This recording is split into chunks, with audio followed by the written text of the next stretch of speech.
یہ آکاشوانی کا سری نگر سٹیشن ہے۔ اب آپ خبریں سنیے۔ ملک کے سابق فوجی ہر بھارتی کے لیے شان اور وقار کی علامت، وزیر دفاع راجناتھ سنگھ نے ملک کے تئیں سابق فوجیوں کی بے لوث خدمات کو سراہا۔ سابق فوجیوں کے قومی دن کے موقع پر راج بھون جموں میں خصوصی تقریب، ایل جی منوج سنہا کی شہیدوں کے رشتہ داروں کے ساتھ بات چیت۔ پریکشا پہ چرچا کے لیے وزیراعظم نریندر مودی کا خصوصی پروگرام 29 جنوری کو ملک بھر سے 2 کروڑ 26 لاکھ سے زائد طلباء نے کیے نام درج، اور یوم جمہوریہ سے قبل جموں صوبے میں سیکیورٹی صورتحال سخت، امکانی خطرات سے نمٹنے کے لیے چیکنگ کارروائیوں میں سرعت۔ پیش ہے خبروں کی تفصیل۔ ملک کے مختلف حصوں میں آج مسلح افواج کے سابق فوجیوں کا دن منایا جا رہا ہے تاکہ سابق فوجیوں کو ان کی بے لوث خدمات اور قربانیوں کے لیے خراج عقیدت پیش کیا جا سکے۔ اس دن کی مناسبت سے سری نگر، پٹھان کوٹ، دلی، کانپور، الور، جودھ پور، گوہاٹی، ممبئی، سکندر آباد، کوچی اور کئی دیگر مقامات پر پھول چڑھانے کی تقریبات اور سابق فوجیوں کی ریلیوں کا انعقاد کیا جا رہا ہے۔ وزیر دفاع راجناتھ سنگھ نے کانپور ایئر فورس اسٹیشن پر سابق فوجیوں کی ریلی سے خطاب کرتے ہوئے تقریبات کی قیادت کی۔ تقریب میں تقریباً 1000 سابق فوجیوں نے شرکت کی۔ وزیر دفاع نے زور دے کر کہا کہ سابق فوجی ہر ہندوستانی کے دل میں ایک خاص مقام رکھتے ہیں۔ انہوں نے کہا کہ ہمارے سپاہی خاندان ذات پات اور نسل سے اوپر اٹھ کر صرف قوم کے بارے میں سوچتے ہیں اور وہ اپنے فرائض کو مؤثر طریقے سے انجام دیتے ہیں۔ وزیر دفاع نے کہا کہ پہلی اور دوسری جنگ عظیم میں لڑنے والے ہمارے فوجیوں کی بہادری کو پوری دنیا میں احترام کے ساتھ یاد کیا جاتا ہے۔ ہم ہندوستانی بھی نہ صرف اپنے فوجیوں کا بلکہ دوسرے ممالک کے فوجیوں کا بھی احترام کرتے ہیں۔ انہوں نے اس موقع پر جنگی یادگار پر پھولوں کی چادر چڑھائی اور بہادر فوجیوں کو ان کی عظیم قربانی اور وقف خدمات کے لیے خراج عقیدت پیش کیا۔ Chief of defence staff general Anil Chauhan, air force commanding in chief maintenance command air marshal Vibhas Pande اور کئی دیگر سینئر فوجی افسران بھی تقریب پر موجود تھے۔ لیفٹیننٹ گورنر منوج سنہا نے بھی سابق فوجیوں کے دن کے موقع پر ملک کی سالمیت کے لیے قربانی دینے والوں کو خراج عقیدت پیش کرتے ہوئے کہا کہ سابق فوجیوں کی فلاح و بہبود انتظامیہ کی اولین ترجیح ہے۔ آج راج بھون جموں میں شہیدوں کو خراج عقیدت پیش کرنے کے موقع پر ایل جی نے سابق فوجیوں، ویر ناریوں اور مسلح افواج کے رشتہ داروں کے ساتھ بات چیت کی اور کہا کہ قوم ہمیشہ ہمارے فوجیوں کی مقروض رہے گی جو ملک کی یکجہتی، سالمیت اور خود مختاری کی حفاظت کر رہے ہیں۔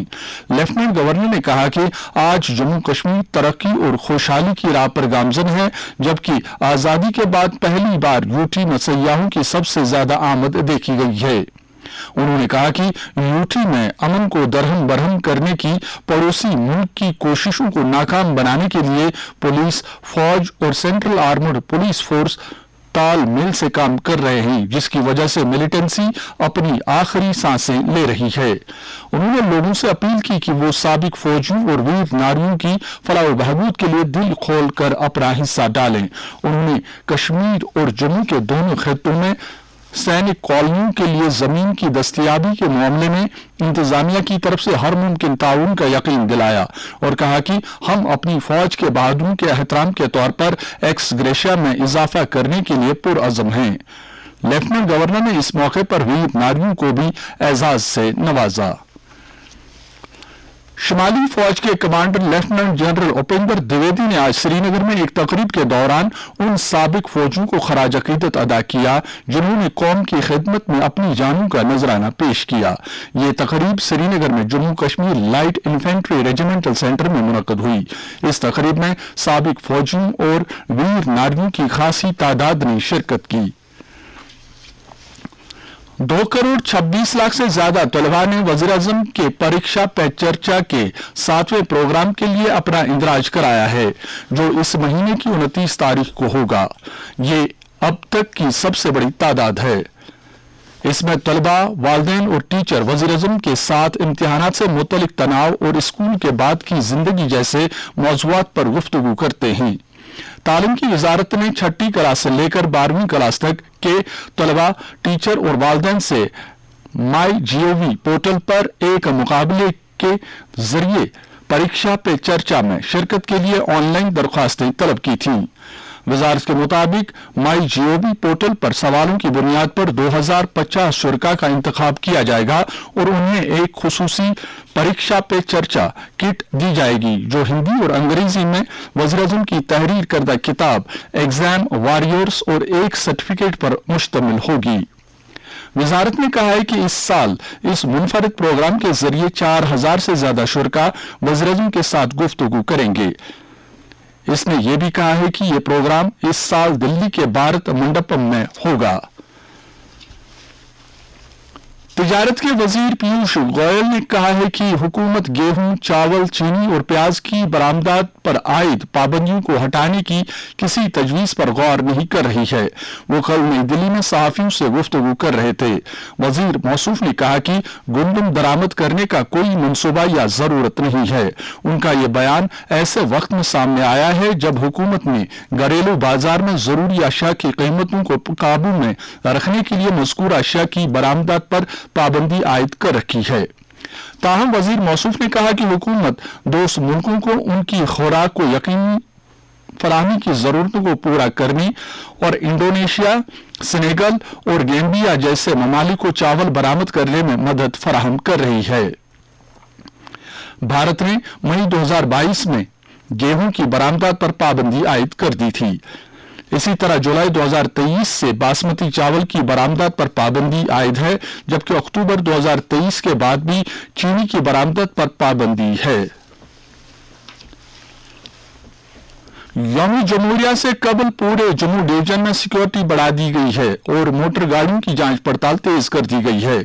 جمعے کے روز پونچھ ضلع میں فوج کی گاڑیوں کے قافلے پر مشتبہ ملیٹنٹوں کے حملے کے تناظر میں ایسا کیا گیا ہے۔ جمعے کی شام کو کرشنا گھاٹی علاقے میں ملیٹنٹوں نے مقامی فوجی یونٹ کے کمانڈنگ آفیسر کے قافلے پر فائرنگ کی تھی۔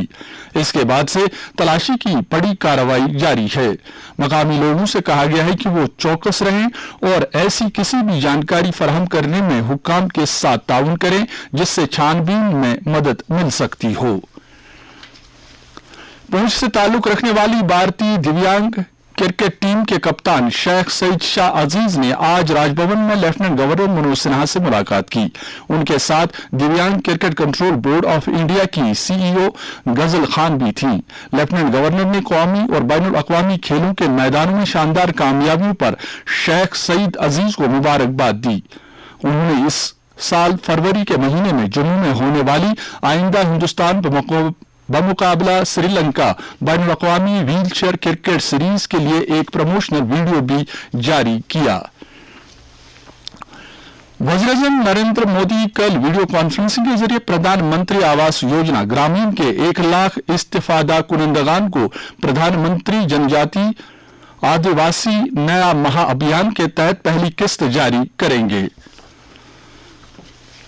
وادی کے دیگر اضلاع کی طرح جنوبی کشمیر کے ضلع پلوامہ میں بھی منشیات کا پھیلاؤ عوامی حلقوں کے لیے فکر و تشویش کا باعث بنا ہوا ہے۔ ہرچند کی اس بدعت کے خاتمے کے لیے سرکار کے ساتھ ساتھ عوامی سطح کی کوششیں جاری ہیں، لیکن اس کے باوجود ابھی اس سلسلے میں بہت کچھ کرنے کی ضرورت ہے۔ ایک رپورٹ کے ساتھ پلوامہ سے ہمارے نمائندے۔ اپنی زرخیزی کے لیے مانے جانے والی سرزمین پلوامہ موجودہ دور کی سب سے بڑی سماجی بدعت منشیات کی لت میں سرفہرست ہے، جو کہ ہمارے سماجی تانے بانے پر ایک بدنما داغ کی طرح ہے۔ ماضی کی شاندار میراث کا مسکن ہونے کے باوجود پلوامہ میں نشہ خوری کی وجہ سے ہونے والی اموات کی تعداد میں تشویشناک حد تک اضافہ ہو رہا ہے۔ حالیہ دنوں میں ہی پلوامہ قصبے کا ایک 25 سالہ نوجوان نشاور ادویات کا زیادہ مقدار استعمال کر کے ازجان ہوا اور بعد میں 25 روز کے بعد اس کی گلی سڑی لاش قصبے کے کمپاؤنڈ سے ملی۔ حالانکہ منشیات کی سمگلنگ کرنے والوں کا شکنجہ کسنے اور سمگلنگ میں ملوث افراد کی جائیدادوں کو حکام کی طرف سے سربمہر کرنے کے باوجود بھی ضلع میں منشیات کے کاروبار اور اس کے استعمال میں زیادہ کمی نہیں آ رہی ہے۔ تاہم ضلع حکام خاص کر یہاں کی پولیس انتظامیہ نے ضلع بھر سے منشیات کے اس غیر قانونی اور غیر اخلاقی کاروبار کو نیست نابود کرنے کی ٹھان لی ہے۔